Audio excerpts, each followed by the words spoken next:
Hi, thanks for joining me today. My name is Andrew Muecke and this is the show Never Heard That. Our featured track today is from an Australian outfit who started their career in the 1980s called Gondwanaland. Far from being a typical Aussie pub rock band, they are instead an ambient music ensemble. A key feature of the band was the combination of the Indigenous Australian instrument, the didgeridoo, with standard Western instruments like the synthesizer and guitar. They were certainly one of the first to unite Western and traditional Indigenous music into the genre of ambient world music. Gondwanaland, originally called the Gondwanaland Project, began in 1981 with Charlie McMahon on didgeridoo and vocals and Peter Carolyn on synthesizer. They were joined by various musicians to complete their first album Terra Incognito in 1984, including Rob Hurst, the drummer from the mega successful Midnight Oil, who contributed percussion. If you are familiar with the band, you may recall that Charlie McMahon has only one hand. At 16 years of age, he lost his right hand while experimenting with rockets in his backyard.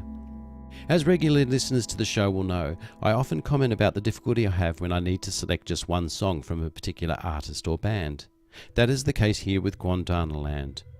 I would like to make a special reference to their song Drought from the Terra Incognito album.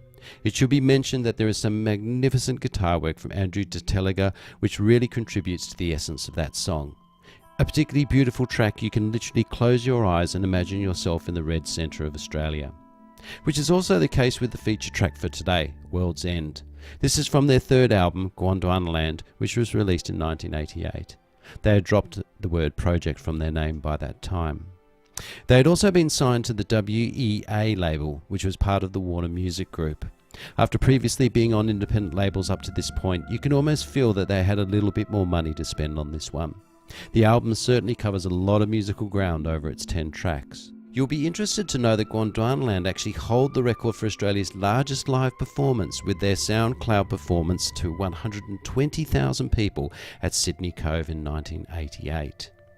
The band went on to record 3 more albums under WEA. They included a number of guest musicians throughout that time, and they maintained a very close connection to both Indigenous artists and culture. They consistently travelled through Indigenous lands. Peter Carolyn left the band in 1992, and Gondwanaland as a band came to a conclusion at the end of 1994, even though Charlie McMahon continued under the new moniker Gondwana.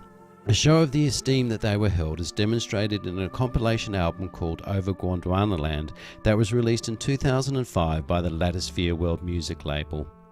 Unfortunately, we won't hear any more new music from Gondwanaland due to the untimely passing of Peter Carolyn in 2012.